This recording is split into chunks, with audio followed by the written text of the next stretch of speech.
Estimados, muy buenas tardes a quienes están en Chile, Latinoamérica en general, y buenas noches para España, para Rafael. Mi nombre es Romualdo Ordóñez Vega, soy kinesiólogo chileno, miembro del equipo Paint Decoded, la página de divulgación científica más importante de Latinoamérica. Y este día era esperado por muchos, lo veníamos prometiendo desde hace unas semanas. Hoy, en el sexto ciclo de entrevistas de Pain Decoded, contamos con la participación del destacado fisioterapeuta Rafael Torres Hueco. Hola Rafael, nuevamente, ¿cómo Hola, estás? hola, gracias a vosotros por invitarme. No, gracias a ti por la amabilidad, la gentileza de estar acá con nosotros. Eh, Te lo agradecemos mucho. Eh, ¿Qué te parece que te hayamos contactado para estar en directo con colegas de Latinoamérica? Me parece una buena iniciativa, porque la verdad es que el tema del dolor lo tenemos que mover, ¿eh? Es una cosa dramática todavía cómo se maneja el dolor en el mundo, ¿no? Entonces, estos cambios que se están produciendo en el mundo del dolor tienen que ser pues, conocidos, cuanta más gente mejor.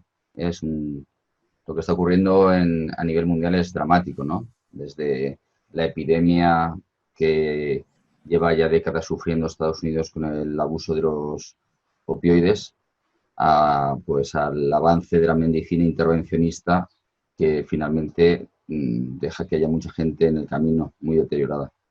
O sea que es una muy buena iniciativa.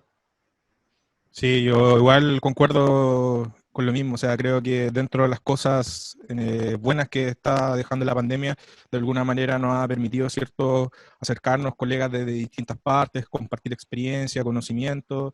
De alguna manera esto reafirma un poco el hashtag que nosotros teníamos, cuarentena informada, o sea, quedarse en casa pero mantenerse informado.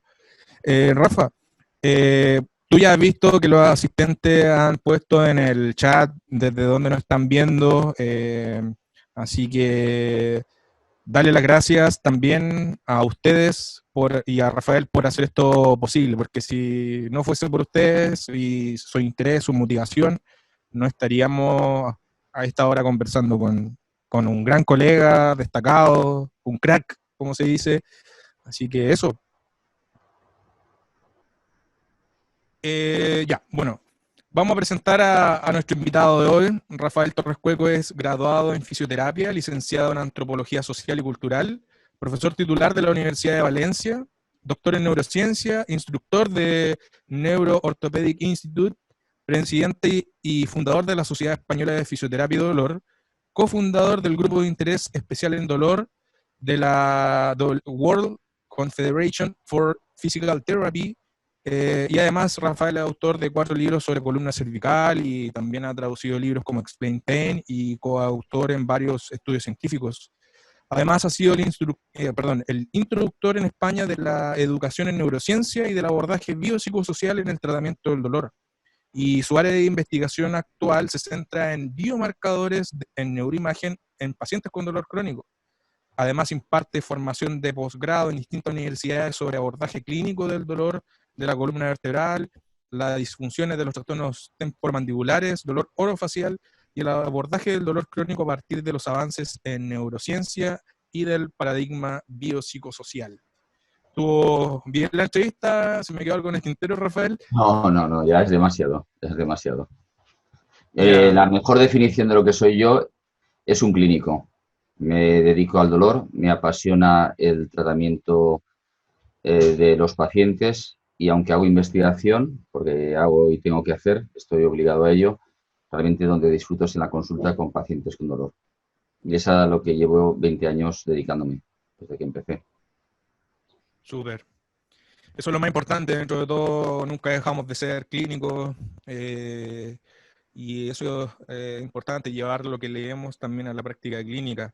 Rafael, voy a partir con la primera pregunta. Cabe resaltar a los asistentes de que esta entrevista se construyó en base a las preguntas formuladas al momento de la inscripción. Rafael, ¿por qué estamos viendo una revolución en el manejo del dolor crónico y qué ha influido en este cambio de paradigma? Bueno, ha habido, realmente no es una palabra, la palabra revolución que me guste demasiado, pero sí que es un cambio de paradigma muy significativo. Para entender lo que pasa con el mundo del dolor hay que hacer un poco de historia. Todo empieza a cambiar hacia finales de los años 60 con Melsack y Wall, con la famosa teoría del control de la compuerta. Eso evoluciona a la teoría en los años 90 de la neuromatriz del dolor de Melsack. O sea que ahí tenemos si queremos, una primer cambio de paradigma en el mundo del dolor. Melsack, hay que pensar que fue un genio y ha influenciado mucho lo que estamos haciendo hoy en día. De hecho, David Butler o Louis Gifford fueron muy influenciados por Melsack. Y de hecho, el primer congreso que se hizo de dolor y fisioterapia que se hizo en Australia, estaba ahí Melsack apoyando un poco el cambio en el manejo del dolor.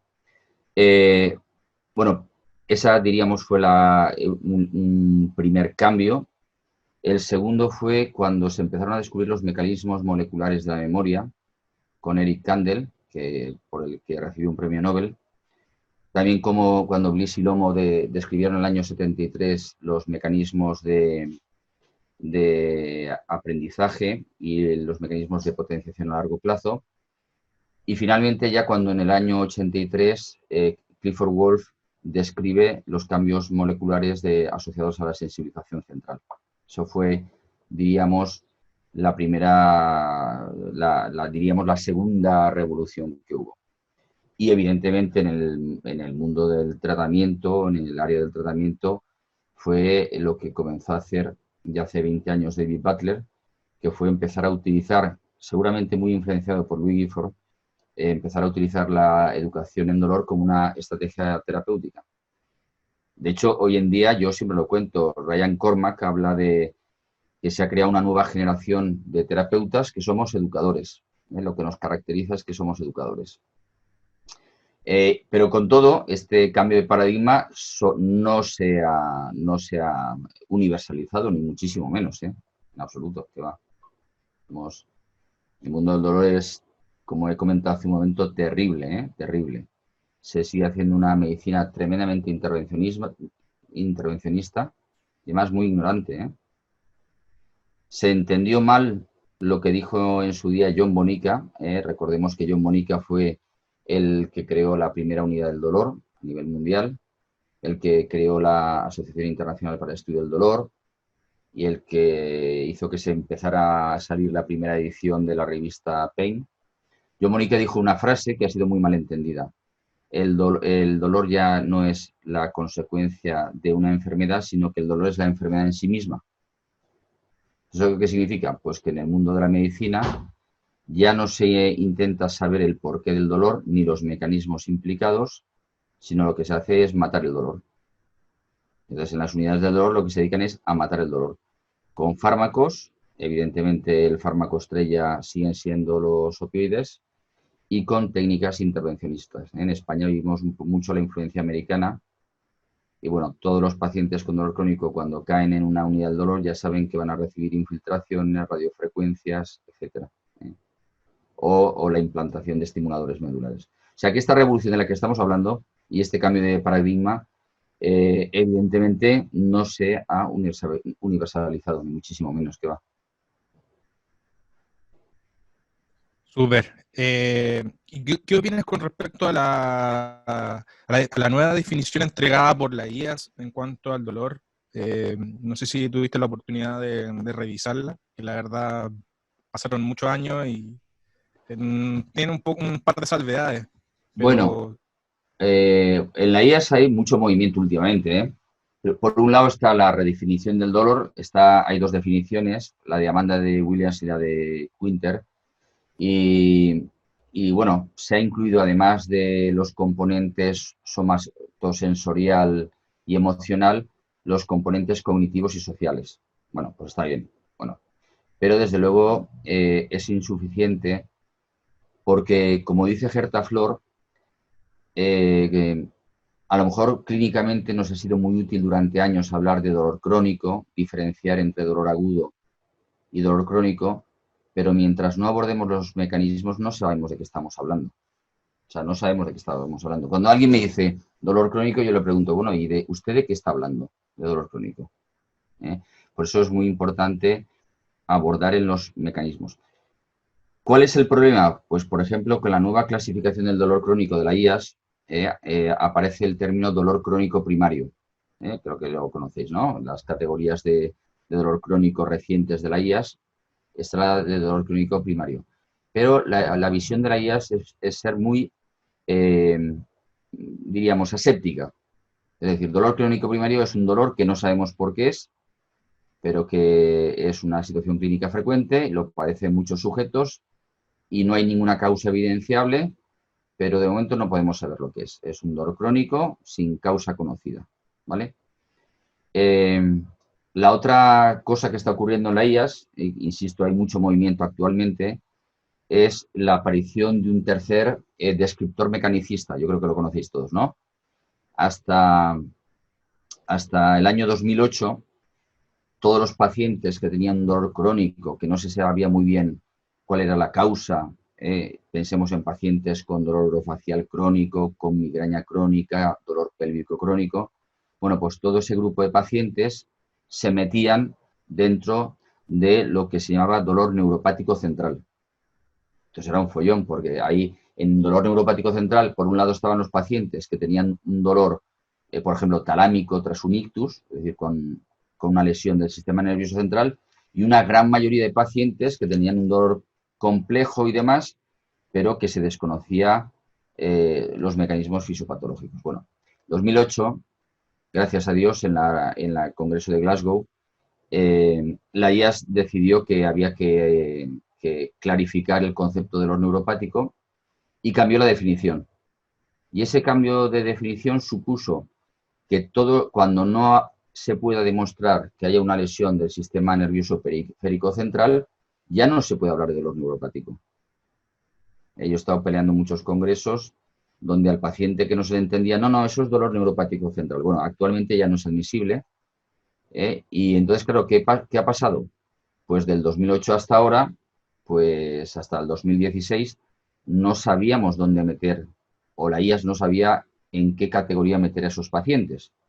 Bueno, pues la última movida, si queréis, fue que en el 2016 se ha propuesto, me gusta a todo el mundo, un tercer descriptor mecanicista, que es el dolor nociplástico. Creo que todos lo sabréis, ¿no?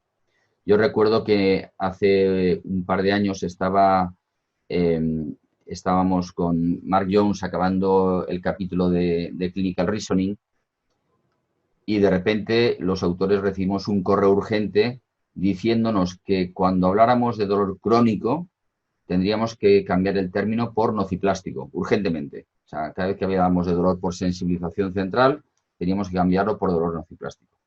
Bueno, pues ese es el nuevo término, que en principio parecía que estaba bien, porque nociplástico indica que hay cambios plásticos en el procesamiento central del dolor, pero bueno, si hay tiempo, después discutiremos un poco las controversias que se han generado con este nuevo término.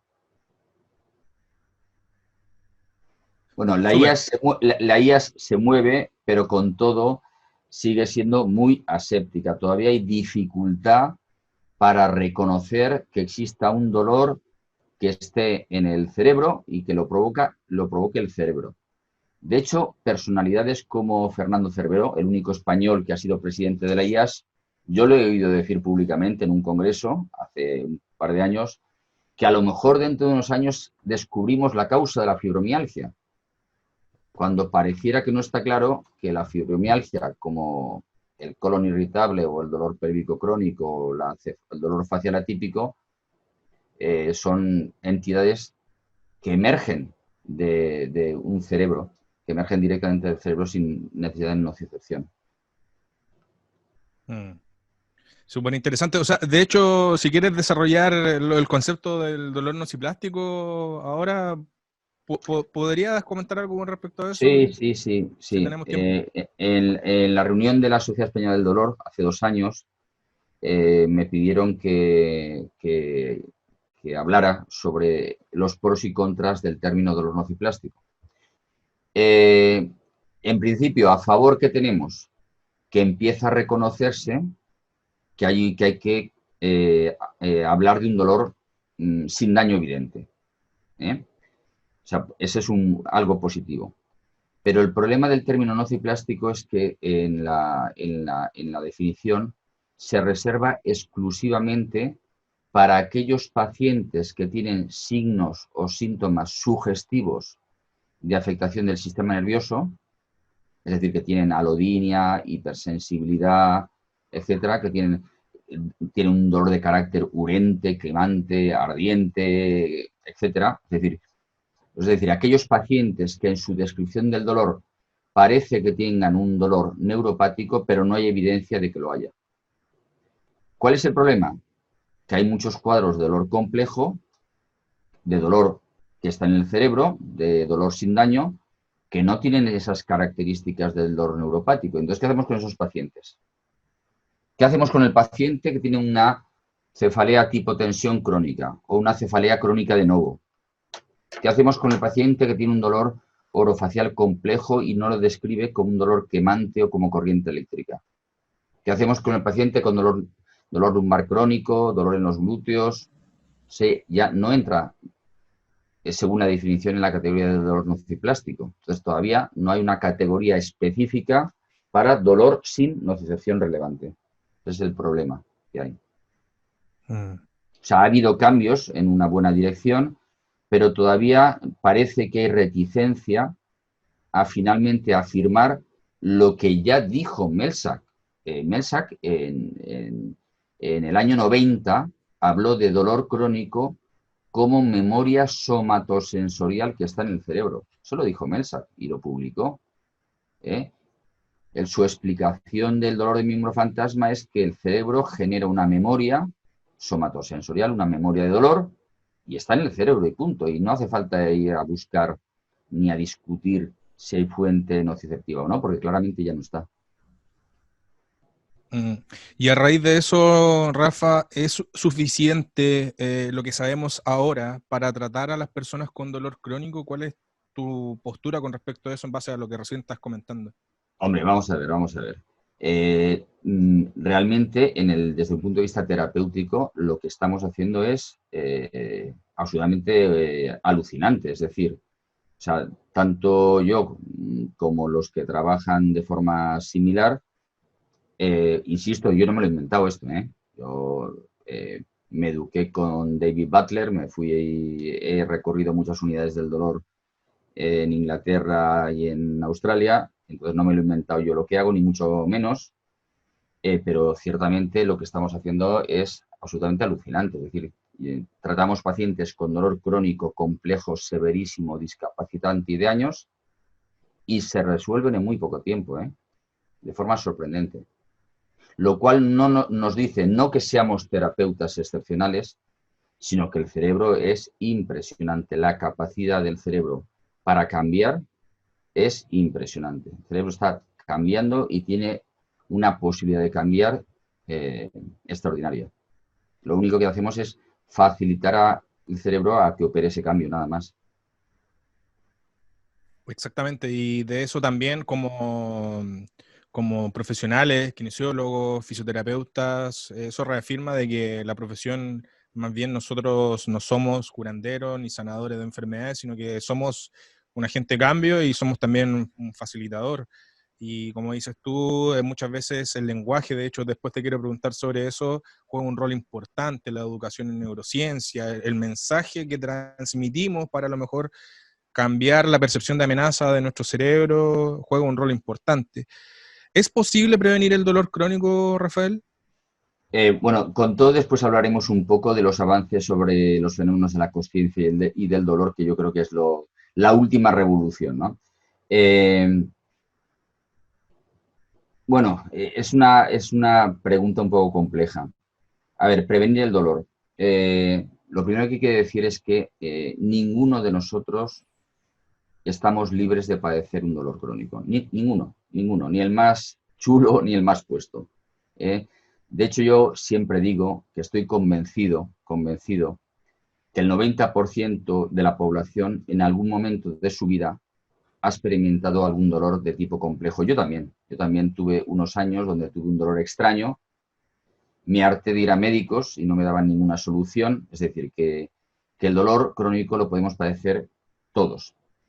Hombre, sí que podrían hacerse cosas que no favorecieran el dolor crónico. Y, por ejemplo, ahí está la educación. O sea, por ejemplo, el aprendizaje cumple un papel primordial en el desarrollo del dolor crónico. Dolor crónico se aprende. Insisto, vale la pena leer a Gerta Flor o a Denis Tour todo lo que se ha investigado sobre dolor como aprendizaje, ¿no? El dolor como modelado, ¿no? Como imitación. Los niños aprenden a tener dolor y lo aprenden de sus padres. La gente aprende a tener dolor viendo la televisión o con los suplementos dominicales de la prensa. O sea, yo siempre cuento, y es cierto, la gente en cada generación desarrolla unos síntomas específicos en función de la literatura disponible. Tal cual. La gente aprende a desarrollar los síntomas que están de moda. Por ejemplo, en el siglo XIX, el mundo entero sufrió, bueno, el mundo diríamos occidentalizado, sufrió la terrible epidemia de la histeria. Y la histeria no significa estar histérico, ¿no? O ponerse a chillar, ni mucho menos.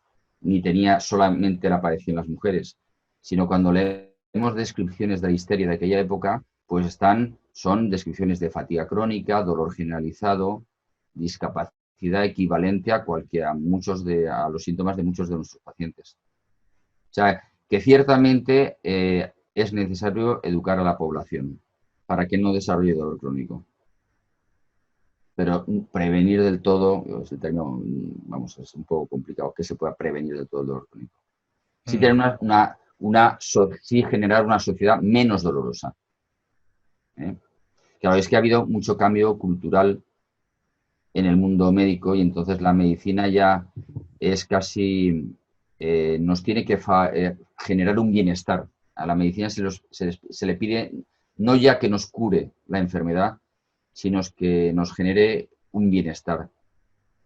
Y eso ha llevado en las últimas décadas a una medicalización de todo.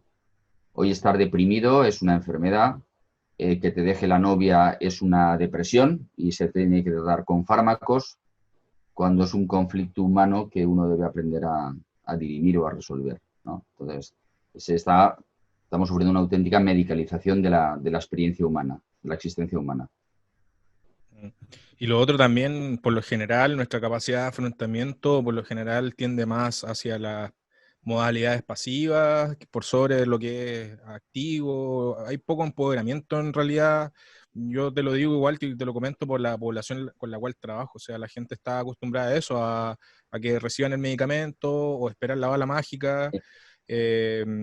Y además acá en Chile nosotros lidiamos con otro problema, el sedentarismo. La gente no quiere hacer ejercicio físico y de hecho después te voy a preguntar eso sobre el tema del ejercicio en el manejo del dolor crónico, pero antes me gustaría preguntarte, ¿en qué nos concentramos finalmente? ¿En el dolor o en la discapacidad asociada al dolor? Sí, antes de contestar a esta pregunta, que me parece fundamental, la medicina, el modelo biomédico occidental, ha quitado a la población algo que es su derecho, y es ser responsables de su propia salud. Entonces hay que devolverle a la población su derecho, que es la responsabilidad sobre su salud. Y la medicina ha cultivado ese afrontamiento pasivo por parte del paciente. Yo vengo aquí a que usted me cure, ¿vale? Y durante años, pues eso, al paciente no se le ha contado toda la verdad, o no había que explicarle mucho al paciente lo que tenía. El médico era el gran sacerdote de la salud y el paciente era un sujeto pasivo que tenía que obedecer al médico. Bueno, eso ya es inaceptable. Bueno, y tu siguiente pregunta me has hecho sobre... ¿En qué nos concentramos? El dolor y discapacidad. Bueno, ahí voy a decir algo que a lo mejor es políticamente incorrecto. Yo estoy harto de leer publicaciones de compañeros nuestros o de cualquier profesional de la salud hablando de las virtudes de un tratamiento de moda que tal, Y finalmente lo que se valora fundamentalmente es si me duele más o me duele menos, cuando eso no puede ser el único eh, eh, mediador del cambio. Por tanto, lo importante no es solamente que el paciente no tenga dolor, sino que recupere su vida, ¿eh? Es decir, se reincorpore a sus actividades sociales, a su vida familiar, a sus actividades laborales. Pero insisto, hay una cosa también que quiero contar,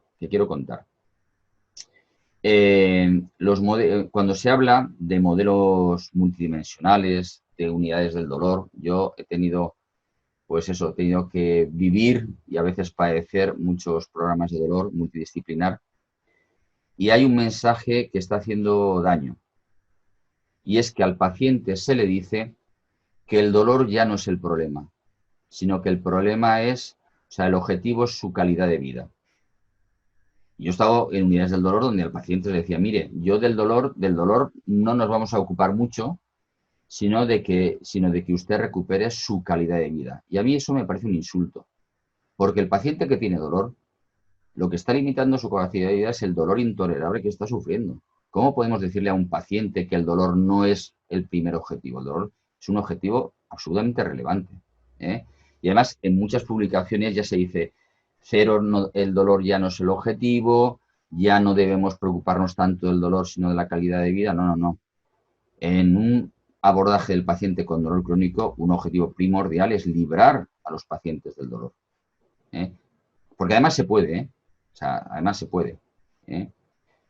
De hecho, y yo he estado, insisto, en unidades del dolor que se les habla al paciente de esta forma, ¿eh? No vamos a ocuparnos mucho del dolor, sino de que usted esté feliz.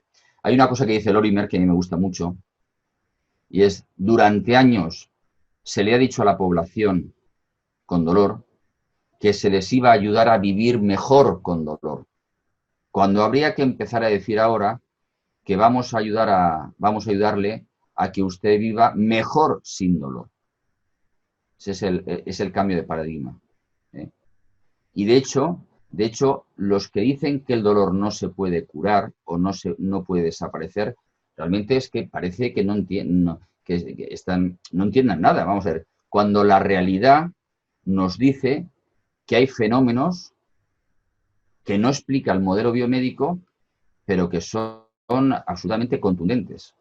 Hay dos hechos que el modelo biomédico no puede explicar. Uno, los síntomas sin daño, el que haya síntomas, los famosos síntomas médicamente inexplicables, que haya gente que tenga síntomas y no tenga nada, eso no lo explica el modelo biomédico, ni tampoco explica el fantástico efecto placebo. Es que el placebo es evidente, no es discutible.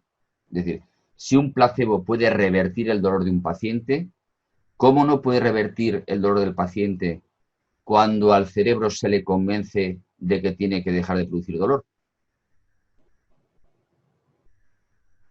¿Vale? De hecho, las dos estrategias más importantes actualmente en el manejo del dolor son, por un lado, convencer al cerebro que no tiene por qué seguir produciendo dolor, y segundo, trabajar la violación de expectativas. Es decir, ayudar al paciente a enfrentarse a situaciones donde él se esperaba padecer dolor, pero que finalmente el dolor no aparece. Entonces, esos son las dos estrategias actualmente más convincentes para el cerebro, para que el cerebro cambie y deje de producir dolor.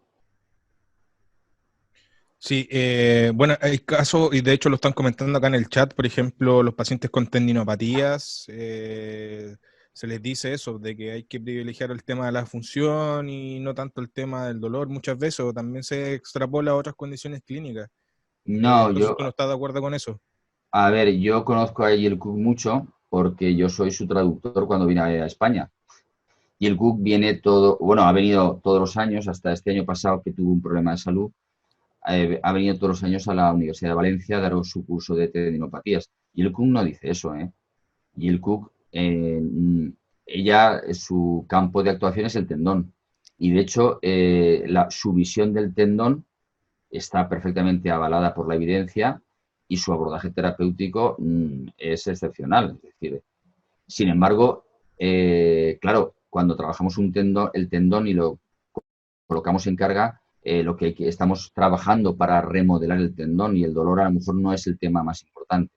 Pero es que ya no se dedica al dolor crónico y de hecho no es un tema que a ella le importe ni le interese. Es otro ámbito de conocimiento. Ok. Avanzando a la siguiente pregunta, que ya tiene que ver más con evaluación. ¿Cómo podemos mejorar nuestras evaluaciones clínicas en personas con dolor crónico? ¿Qué herramientas deberíamos conocer? ¿Qué habilidades deberíamos desarrollar según tú? Bueno, a ver, es una pregunta también muy interesante. A ver, primero, ¿qué necesitamos para poder tratar a un paciente con dolor crónico? Pues lo primero y fundamental es conocer la patología. Yo todos los días me tengo que ver pacientes que me remiten porque diagnosticados de un dolor complejo, de un dolor crónico, que tiene una patología que hay que tratar, que no tienen un dolor, que es un dolor que llamamos un dolor nociceptivo persistente. Entonces, lo primero que hay que hacer es diferenciar el dolor nociceptivo o neuropático persistente del dolor complejo donde no hay nocicepción. Eso es el primer paso. Entonces, claro, ¿qué ha pasado? Que durante décadas se ha dicho que la patología no era importante, que no había que lo importante era la disfunción física específica, la disfunción del movimiento, etcétera. Y al final resulta que nos encontramos con profesionales de la salud que desconocen la patología. Por tanto, a todos los pacientes, cuando no los entienden, les colocan la etiqueta de dolor complejo. ¿Vale? Segundo, para evaluar al paciente con dolor complejo, lo primero es utilizar herramientas, identificadores que nos permitan decir que el paciente tiene un dolor complejo sin daño, sin nocicepción. Entonces, ya me has mencionado antes, no sé si estábamos en abierto todavía, cuando desarrollamos hace unos años un algoritmo para identificar el dolor por sensibilización central. Ese algoritmo se nos ha quedado pequeño y actualmente yo propugno la utilización de una serie de identificadores. El paciente tiene un dolor complejo sin nocicepción porque tiene signos o síntomas negativos de lesión y porque tiene signos y síntomas positivos de dolor complejo. Es decir, ya no es la ausencia de daño lo que nos dice que un paciente tiene un dolor complejo, sino es la presencia de signos positivos, como signos de hipersensibilidad sensorial, etcétera. ¿Vale? Y más herramientas. Bueno, también podemos utilizar test clínicos, psicofísicos, para evaluar la sensibilización central, los test sensoriales cuantitativos.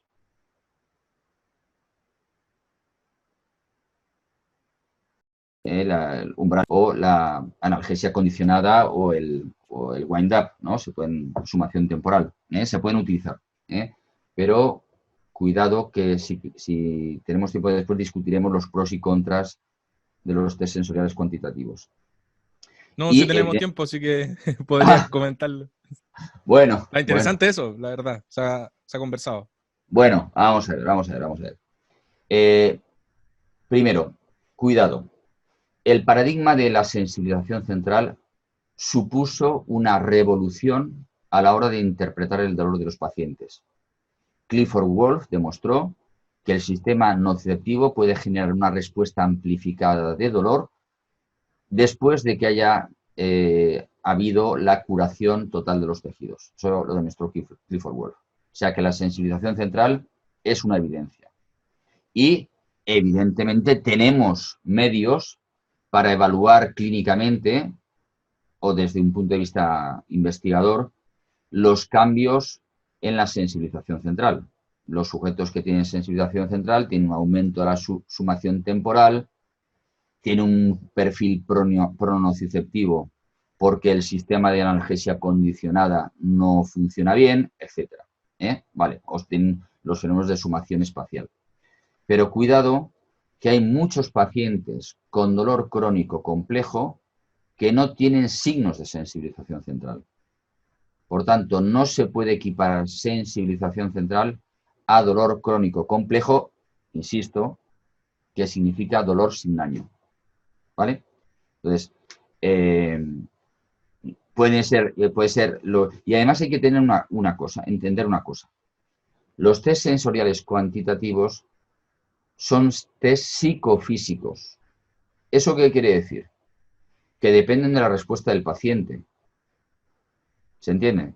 Y las respuestas del paciente, me duele o no me duele, me quema o no me quema, son tremendamente variables y son modificables por el contexto, por el estado de ansiedad del paciente en el momento que se hace la prueba, por infinidad de razones, por las expectativas que él tiene, etcétera.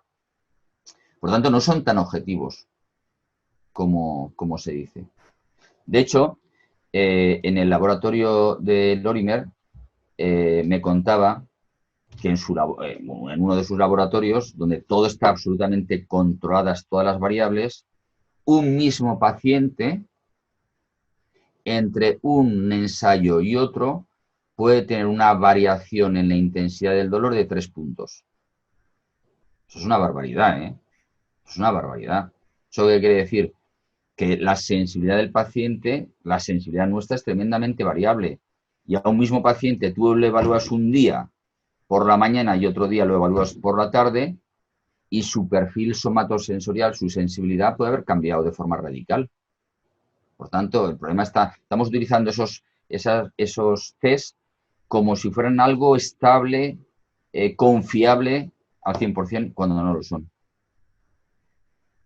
Sí, Bueno, no sé y yo, si me he alargado demasiado. no, está súper bien. De hecho, yo te quería preguntar eso, ¿cómo podemos llevar esta evaluación, sumación temporal, CPM, lo podemos utilizar en la práctica clínica o son más bien cosas de laboratorio? Vamos a ver, la verdad es que esa es una pregunta muy buena. En la práctica, bueno, yo os doy os cuento yo lo que yo hago. Yo solamente lo utilizo para investigación. ¿Por qué? Porque primero significa a veces someter a unos trials, a unas evaluaciones al paciente que son dolorosas o incómodas, ¿vale? Y tampoco nos sirve para evaluar los cambios que el paciente experimenta en cuanto a intensidad de dolor, discapacidad, ansiedad, etcétera. Por eso yo lo reservo solo para investigación. Con todo no está mal, ¿eh? Con todo una pequeña evaluación sensorial cuantitativa, pues puede ser útil y yo creo que se debería hacer o deberíamos acostumbrarnos a hacerlo. Súper. Eh, Ahora pasando ya al tratamiento, ¿cómo le planteas el tratamiento a una persona que está cursando con un cuadro de dolor crónico? ¿Cómo lo Bueno, haces? bueno, primero, una vez descartada que exista una patología, eso es muy importante, ¿eh? Es decir, yo he tenido pacientes con cáncer diagnosticados de dolor crónico complejo y tenían un cáncer, ¿eh? Una barbaridad, ¿eh? Ha sido una barbaridad. Es decir, cuidado que antes de decirle a un paciente que tiene un dolor complejo, hay que descartar que no tenga ninguna patología. Por eso para mí es fundamental que en la primera consulta el paciente me traiga todas las pruebas que tenga, resonancias, pruebas neurofisiológicas, toda la información que a mí me sea útil para descartar que el paciente no tenga una patología. Y de hecho, cuando hay dudas, hay que aclarar cualquier duda. Yo tengo médicos de distintas especialidades que cuando el paciente tiene una duda razonable o yo tengo una duda sobre si tiene o no una patología, porque evidentemente yo no me las sé todas ni muchísimo menos, pues remito al paciente a ese especialista para que confirme si tiene o no una patología. ¿Vale? Bien.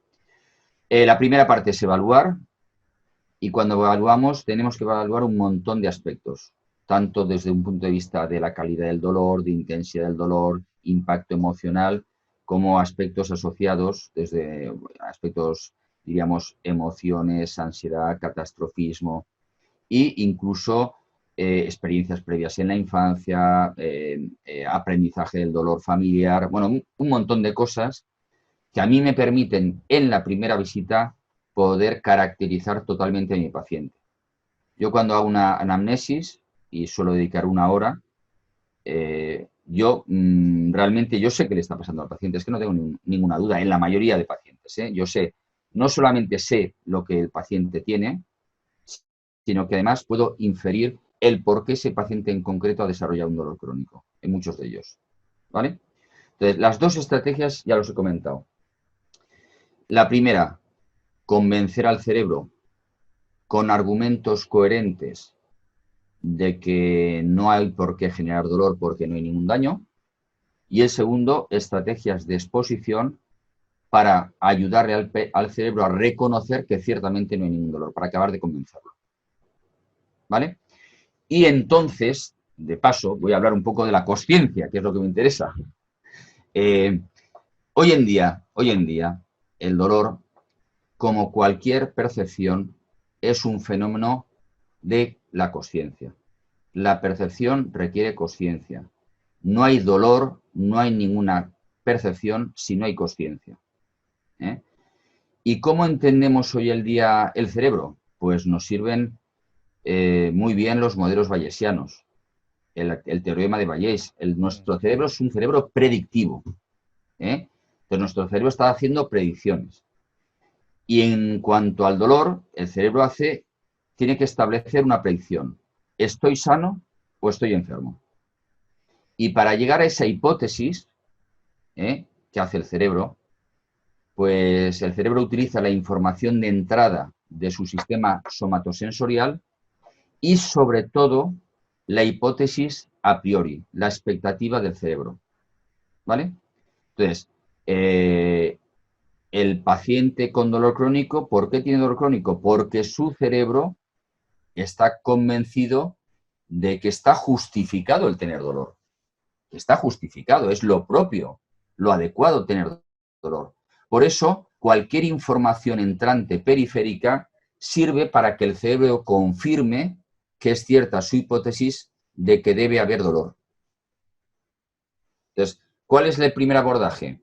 Empezar a convencer al cerebro de que esa hipótesis es errónea, que realmente no hay nada que justifique ese dolor.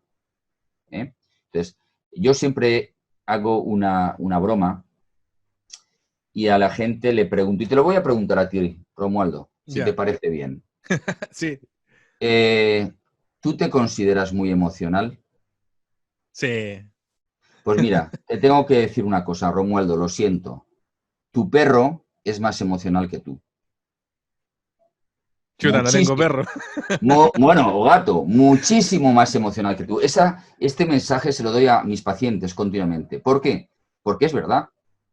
Porque el cerebro de un perro no es un cerebro cognitivo. No genera constructos, ni abstracciones, ni conceptos, ni nada. Pero es un cerebro que es capaz de detectar cualquier mínimo cambio que suponga una amenaza. Por tanto, si uno tiene un perro, cuando entra en casa, el perro sabe más que él en qué estado de ánimo se encuentra, animado, triste, excitado, cansado, todo. Mejor que nosotros mismos. Entonces, lo que nos diferencia a nosotros de cualquier animal es nuestra tremenda capacidad cognitiva. Tremenda. O sea, nuestro cerebro está explicando el mundo, nos está explicando lo que nos pasa. Está haciendo continuamente interpretaciones. Nuestra forma de pensar el lenguaje, nosotros pensamos con el lenguaje, pensamos con conceptos y abstracciones. Por tanto, la mejor herramienta para tratar el dolor y que el cerebro cambie su hipótesis, su proyección, su inferencia predictiva, es convencerlo con razonamientos. Convencerlo con razonamientos. Muy bien. Súper. Buen ejemplo. Ahora, Rafael, yo te quería preguntar, ya que lo habías tocado previamente, ¿qué rol le confieres al efecto placebo con terapias de bajo valor en el tratamiento del dolor crónico? Terapias de bajo valor, ¿te refieres a que impliquen pocos recursos? No, o No sea, entiendo el término. con poco respaldo científico, por ese lado. Por ejemplo, las medicinas complementarias podrían ser algunas Vale. pseudociencias. No, me parece terrible. Me parece terrible. Me parece terrible. Vamos a ver. El placebo el placebo se ha revalorizado en estos últimos años porque el placebo es real, es innegable el efecto placebo. Hay muchísima investigación sobre placebo. Y el placebo depende de la expectativa. Tú a un paciente le dices que esta pastillita le cura y le cura. Si el paciente se lo cree, le cura. Y yo creo que conocéis muy bien que actualmente hay ya bastantes estudios de investigación sobre placebo abierto, con placebo abierto. Al paciente se le dice, mire, le vamos a dar a usted una pastillita que es absolutamente inocua, no hace nada. Sin embargo, actualmente conocemos, la investigación demuestra que el placebo es tremendamente efectivo. Pues el placebo sigue haciendo efecto, pese a que el paciente sabe que la pastilla no contiene nada terapéutico. Insisto, el placebo simplemente es que el cerebro se convence de que el tratamiento es efectivo. Bueno, con respecto a las terapias de poco valor o las pseudociencias, yo estoy absolutamente en contra de la pseudociencia. Yo me acuerdo un compañero mío que me decía, yo al paciente le cuento un embolado, le cuento cualquier cosa que me invento y como se lo cree, porque se lo cuento con mucho tal, pues fenomenal. Y digo, bueno, vamos a ver, eso va contra todos los principios de la ética, por Dios. Entonces, el problema está que en nuestra práctica cotidiana hay muchísima pseudociencia, pero es que en medicina también, En medicina también. Actualmente no hay ningún estudio que demuestre la eficacia de la morfina o de los opiáceos de más de un año. No hay ningún estudio. Y se está dando en unidades del dolor o en médicos de atención primaria están dando opiáceos mayores, Es terrible.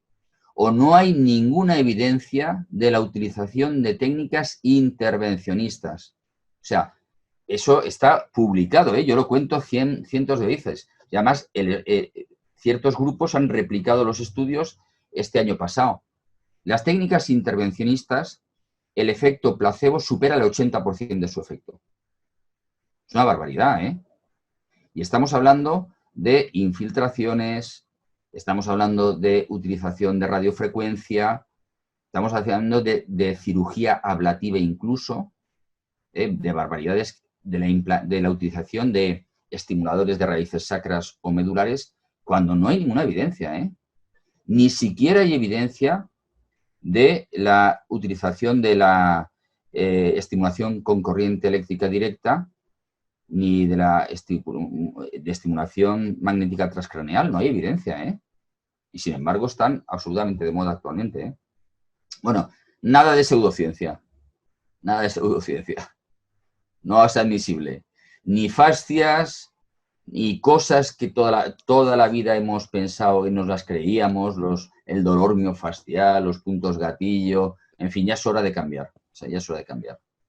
Eso ya Muy de acuerdo. No es aceptable. Exactamente. Rafael, en personas con dolor crónico, ¿es una opción utilizar herramientas de modulación condicional al dolor? O sea, la CPM, dolor por dolor. ¿Qué opinas con respecto a eso?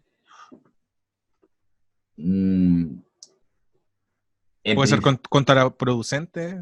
Es que ¿Puede ser útil? la pregunta es muy interesante, Es decir, todos sabemos que la analgesia condicionada funciona en muchos sujetos. En algunos pacientes con dolor crónico no funcionan los mecanismos de analgesia condicionada, por lo tanto no podríamos usarlo con ellos. Todos sabemos que un dolor quita otro dolor. En España se dice un clavo quita otro clavo, ¿no? Bueno, tal vez a lo mejor para el dolor nociceptivo o el dolor neuropático agudo podría ser una herramienta, se podría utilizar. Pero con todo yo insisto, el efecto de una herramienta, de una terapia, sobre todo se basa en la interpretación que haga el paciente. ¿Se ha entendido? Perfectamente. O sea, yo no tengo ningún problema en utilizar una técnica de desensibilización que sea dolorosa. No, no, no. Si el paciente entiende que vamos a generar una desensibilización, no hay ningún problema. Utilizar una técnica que pueda doler. O sea, el dolor, hay una cosa muy importante. Cuidado, que durante décadas se ha dicho, no, no, no, nunca hay que provocar dolor, nunca tiene que haber dolor. Yo me acuerdo en un congreso de la IAS en Milán, ya hace unos años, hubo un workshop sobre de dolor regional complejo, sobre SUDEC, y me acuerdo que la conclusión final era: usted consiga que el paciente mueva el miembro y para ello haga lo que tenga que hacer, da igual que duela o que no duela. Lo importante es que el paciente mueva, porque si no va a perder la función. O sea, si el paciente entiende que una técnica que puede ser dolorosa o moderadamente dolorosa puede tener un efecto de sensibilización, está justificado. Y la analgesia condicional se puede utilizar, no hay duda. Excelente. Y en cuanto al ejercicio con o sin dolor para el manejo del dolor crónico, ¿qué aspectos clínicos diferentes o distintos a la dosificación deberíamos considerar? Bueno, tal vez también sea en mi respuesta no del todo correcto. Hemos pasado al momento actual cuando parece que el ejercicio terapéutico lo va a solucionar todo. De hecho, en algunos pacientes hemos generado obsesos del ejercicio físico. Yo en concreto tengo ahora un paciente que estuvo con 4 años con un dolor severísimo, intratable, que más tipos y estilos de ejercicio terapéutico no pudo hacer en su vida. De hecho, ha desarrollado una intolerancia absoluta al ejercicio físico. Y yo tengo pacientes que les he prohibido hacer ejercicio físico. ¿Por qué? Porque estaban todo el día obsesionados con que había que hacer ejercicio físico para quitarse el dolor. Y estaban todo el día, desde la mañana a la noche, yendo al gimnasio, yendo a natación, haciendo estiramientos, una barbaridad. Entonces, el ejercicio terapéutico es bueno, pero cuidado. O sea, es bueno para todo. En fin, o sea, el ejercicio terapéutico es fantástico para casi todo. Pero cuidado con generar una obsesión al paciente con el ejercicio como si el ejercicio fuera lo que curara el dolor. No. Lo que cura el dolor es el cerebro. Y además, hoy en día se sabe que en dolor crónico los efectos del ejercicio no son físicos, son cambios en las creencias. Lo que opera el cambio en el paciente con el dolor crónico no es en sí en el ejercicio, sino es la experiencia del éxito en el rendimiento físico. Es volverte a ver haciendo cosas que antes eran absolutamente impensables. Eso es lo que realmente cambia. De ahí es de donde emanan todos los beneficios del ejercicio terapéutico. De hecho, yo siempre cuento un estudio de Ryan Cormack, que, insisto, es un buenísimo investigador. Ryan Cormack hizo el famoso estudio en pacientes con dolor lumbar crónico. Él los dividió en 2 grupos, creo que el estudio lo conocéis todos. A los 2 grupos se les hizo educación en neurociencia del dolor. A un grupo se le dejó simplemente con eso, mientras que al otro grupo se les hizo, además de la educación en dolor, idéntica, se les dijo que fueran a su centro de salud simplemente a hacer ejercicios para ponerse en forma. Bueno, a largo plazo, los ejercicios que solo recibieron educación mantuvieron la mejoría clínica, mientras que los pacientes que después hicieron ejercicio, los resultados fueron a largo plazo peores. Perdieron parte del efecto conseguido. ¿Y eso por qué? Pues porque el paciente seguramente, lo que dice Ryan, es que seguramente los pacientes acudían al centro de rehabilitación o la unidad o al centro de atención primaria, se veían haciendo ejercicio y seguramente el cerebro pensaba, bueno, tendré que hacer ejercicio porque mi cuerpo está mal. Por tanto, eso diluía un poco los efectos tan potentes de la educación en dolor. Bueno, veo a Santiago, por ahí está Santiago Silvetti. Hola Santiago, ¿qué hay? ¿Cómo estás? Súper, Rafa, tremendo. Sí, pues la verdad, el ejercicio hay que explicarle bien a la gente de que más que un tema fitness, la importancia también de los efectos neurofisiológicos, también desde el punto de vista como antiestresante, como un potente antidepresivo, pero es verdad lo que tú dices, o sea, hay personas que llegan a ese punto con tal de obsesionarse, con tal de poder disminuir el dolor. O sea, tiene que ser todo bien contextualizado y acorde a Sí, la sí. necesidad de las personas igual. Hombre, hay un cambio, Romualdo, hay un cambio interesante que yo lo he vivido simplemente por la edad, que en España hace simplemente 15 años eh, el paciente pedía terapias pasivas, manipulación, estiramientos, terapia manual, masajes. Parecía que la herramienta del fisioterapeuta eran las manos y que había que hacer algo pasivo. De hecho, yo siempre decía, mira, cuando un paciente entra en la consulta, lo primero que hace es tirarse como a la piscina, directamente en la camilla, para que le hagan algo. Bueno, pues gracias a Dios, ahora ya empieza a haber un cambio y el paciente ya espera que no se le hagan cosas pasivas, en la mayoría de casos, sino que se le prescriba ejercicio terapéutico. Por tanto, eso es un cambio realmente muy positivo, que estamos ya educando a la población. Claro, yo me estaba refiriendo, evidentemente, el ejercicio físico tiene beneficios para todo, pero yo me estaba comentando aspectos muy específicos del paciente con dolor complejo, que es el paciente donde hay que ir con mucho cuidado con los mensajes. Mm. El poder de las palabras. De hecho, salió un artículo publicado hace poco, nosotros lo subimos a la página sobre el tema de cómo se le daba la instrucción al paciente para hacer un squat, un apoyado en la pared, Sí, sí. y claro, y influía bastante el cómo uno entregaba las instrucciones. Ahora, si hablamos de terapias pasivas, ¿qué papel le das a la terapia manual dentro del abordaje del usuario con dolor persistente? Pues sinceramente el papel de la terapia manual yo creo que no es lo ideal en el paciente con dolor crónico. No, no es lo ideal. ¿eh? Vamos a ver, cuidado cuando hablamos de terapia manual. Es decir, por ejemplo, una de las cosas que yo me encanta hacer o que mis compañeros que trabajan conmigo hacen es, por ejemplo, utilizar técnicas manuales, pero a lo mejor para desensibilizar. Yo a lo mejor tengo pacientes con un síndrome de SUDEC, con una alodinia severísima, y a lo mejor darle un masaje o una fricción en la pierna contralateral para abrir una ventana a esa desensibilización es algo fantástico, es algo bárbaro. Es decir, está claro. ¿eh? Pero la terapia manual como algo que cura el dolor crónico, no, eso ya creo que no, ya no es aceptable.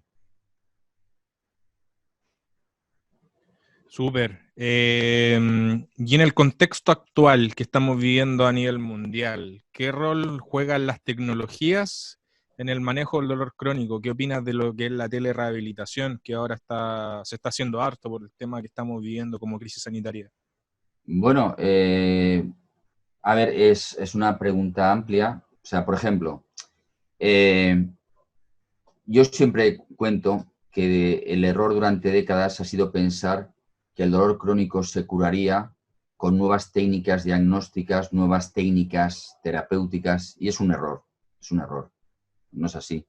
Hoy en día contamos con elementos diagnósticos que no se tenían ni muchísimo menos hace décadas y ha avanzado la terapéutica muchísimo y sin embargo el dolor crónico va más. O sea que no son las soluciones técnicas lo que van a suponer un cambio en el dolor. Lo que va a suponer un cambio en el dolor es que realmente los profesionales de la salud, empezando por los médicos de las unidades del dolor, por los médicos de atención primaria, por los especialistas, empiecen a entender de una vez por todas que el dolor sin daño existe, que es algo bárbaro, es terrible, terrible. ¿No? Todavía no se han enterado que existe el dolor sin daño, ¿vale? Bien, entonces, eh, ya he comentado que abordajes tecnológicos como la estimulación magnética transcranial o la estimulación con corriente directa parece que no, de momento no tiene demasiada evidencia. Ahora, si me preguntas de las tecnologías de la información, de la posibilidad de comunicarse, yo he tenido una experiencia en este confinamiento. Yo siempre me ha gustado mucho el contacto directo con el paciente. Es decir, yo todos los pacientes, aunque el paciente haya venido y haya tenido que hacer muchos kilómetros, le he dicho que viniera a mi ciudad a hacer el tratamiento. Pero bueno, de repente nos vimos en España con Mevillo, nos vimos con un confinamiento y con una lista de espera terrible de 3 meses de pacientes absolutamente desesperados, y finalmente me decidí a utilizar, pues eso, el Skype o el Zoom o demás. Mi experiencia ha sido excepcional. Es decir, todos aquellos pacientes que empezaron, y además empezaron todos a la vez, empezaron conmigo online, vamos, van espectacularmente bien. Es que se están recuperando de una forma excepcional. Lo único es que todos ellos le tuvieron una primera visita en vivo conmigo en mi ciudad, ¿no? Ahora todavía estoy diciéndole a la gente que por lo menos la primera visita que venga a visitarme y nos veamos cara a cara. ¿Por qué? Porque a lo mejor yo tengo que hacer una exploración para confirmar que no tiene ningún daño, y porque ese primer contacto directo es realmente muy importante, ¿eh? Pero vamos, esto desde luego ha sido sorprendente para mí, el poder pues eso, de las redes de comunicación. Sí, excelente. Yo igual he utilizado telerehabilitación en el servicio donde yo trabajo y también he tenido algunos resultados interesantes. Lo que sí, bueno, por el contexto, no he podido hacer tampoco o sea, no he podido evaluar de forma presencial como lo has hecho tú. De alguna manera la evaluación a través de telemedicina se ha adaptado Sí, y la sí. verdad que veo que no es algo que sea imposible de hacer. O sea, No, no, no, no, tampoco no. es No, tampoco no, es fácil pararse detrás de una cámara y hablar con los pacientes, o sea, hay no, cosas no. que deben manejar. Hombre, lo único que no, siempre, hombre, evidentemente eso en el futuro seguramente habrán mejores medios, pero yo me gusta ver cómo el paciente se mueve, cómo hace los movimientos de su vida diaria, es decir, me aporta mucha información. Y además que hay veces que es absolutamente imprescindible explorar al paciente para confirmar que no tiene nada. Súper. Rafa, ¿cuál es el futuro de la kinesiología o de la fisioterapia en el área del dolor crónico? ¿Cómo tú lo proyectas hacia el futuro? ¿Dónde crees que podemos estar en 5 años, 10 Bueno, años? bueno, no, ya estamos muy bien, ¿eh? Ya estamos muy bien. Vamos a ver, creo que todos conocéis una frase de Melsack que yo he comentado muchísimas veces, y es que Melsack decía que el fisioterapeuta o la fisioterapia es el gigante dormido en el tratamiento del dolor. Y ese gigante ya se despertó, ya hace décadas que se despertó. En nuestro Congreso Internacional de Zaragoza de este año tuvimos 800 asistentes presenciales, ¿eh? Es decir, que ya realmente hemos conseguido que el dolor esté de moda, diríamos, entre nosotros, ¿no? Entonces, ¿qué es lo que pienso yo? Vamos a ver, que un fisioterapeuta bien formado, es decir, con conocimientos en neurofisiología del dolor, que tenga una mirada biopsicosocial, que tenga conocimientos transdisciplinares, que esté capacitado para evaluar aspectos psicosociales, es el mejor profesional actual en el manejo del dolor crónico. ¿Por qué? ¿Por qué? Porque tenemos tiempo para dedicar al paciente y hay profesiones que no. Yo tengo problemas muchas veces con otros profesionales, otros médicos, cuando los remito a un paciente complejo porque me dicen, oiga, mire, es que está 2 horas hablando, yo no puedo, mi consulta no lo puedo aguantar, ¿no? Eso, yo digo, muchos médicos que me han dicho que no les mande a nadie, por favor, ¿eh? Porque no tienen tiempo para dedicar a estos pacientes. Y además, nosotros, si estamos formados en neurofisiología del dolor, estamos formados en el manejo de aspectos psicosociales, además contamos con otra herramienta, porque nosotros somos los expertos en la recuperación física del paciente, los expertos en la rehabilitación, ¿no? Por tanto, contamos con todas las estrategias físicas que pueden ser lo que finalmente puede ayudar al paciente para salir de su situación de discapacidad. O sea que yo creo que estamos en la mejor posición posible. Súper. Sí, yo creo que ya en 5 años o 10 años deberíamos estar todos haciendo las cosas de mejor manera en pro de los pacientes. Rafa, me gustaría dejarte algunos minutos, a lo mejor como para decir algunas palabras, algunas ideas que a lo mejor te gustaría profundizar, que quedaron ahí como al debe. No sé si te Uy, recuerdas de algo. bueno, he hablado mucho, Romualdo. Hablo mucho. No, pero está bien, si para Eh, eso te eh, invitamos. pero yo hablo con mucho énfasis. Hablo mucho énfasis. Primero, el dolor crónico se puede curar. Y de hecho se cura. Y además muchas veces es que se cura de forma espontánea. En muchos pacientes con dolor crónico están con dolor durante una época de su vida y sin hacer nada de repente dejan de tener dolor. O en un plazo de tiempo breve dejan de tener dolor. Primer mensaje, el dolor crónico se cura. No importa la severidad del dolor, no importa los años que el paciente tenga dolor. Yo tengo una paciente este año pasado, algo extraordinario, que se curó enseguida, llevaba 40 años con dolor crónico discapacitante. 40 años. No hay ningún problema. O sea, que no es un problema de tiempo, ni es un problema de severidad del dolor. O sea, el dolor crónico se cura.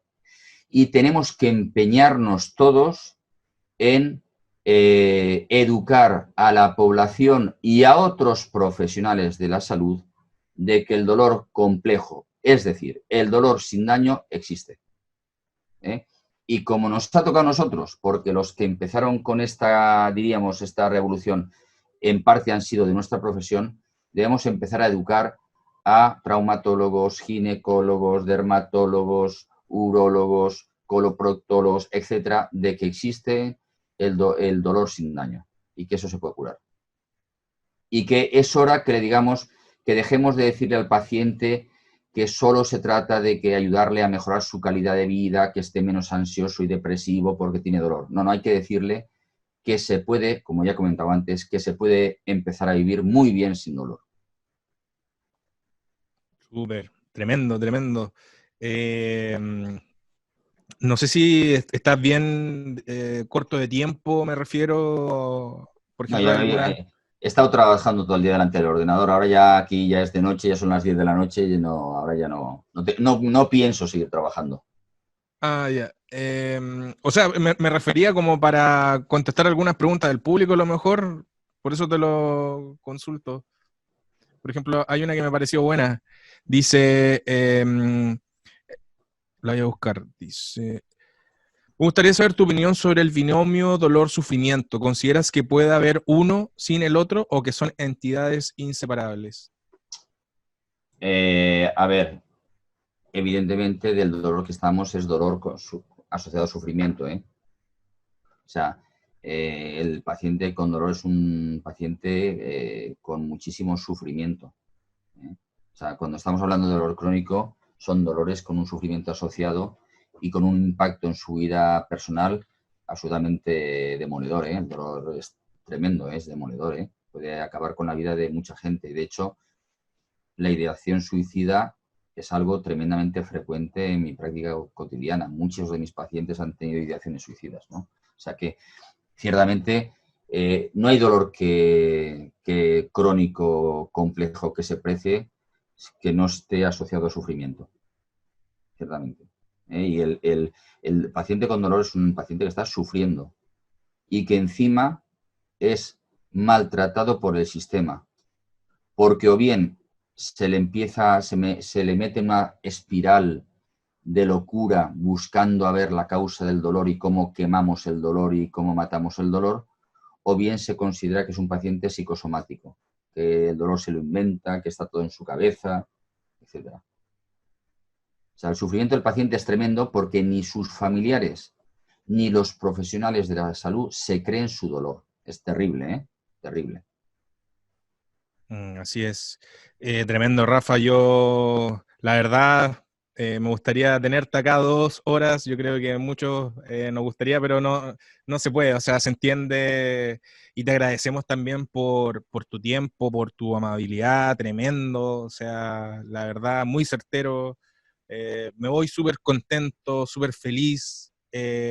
Ahora, bueno, todo esto está siendo grabado, así que te vamos a hacer llegar la respectiva copia a los que no pudieron estar por diversos motivos. Esto se va a subir a YouTube. Me imagino que no hay problema en que lo subamos al canal de No, nosotros de Paint. no hay ningún problema, no hay ningún problema. Muchas gracias. Seguramente algunas cosas que he dicho haya gente que les cuezan y no le gusten, pero ¿qué se puede evitar?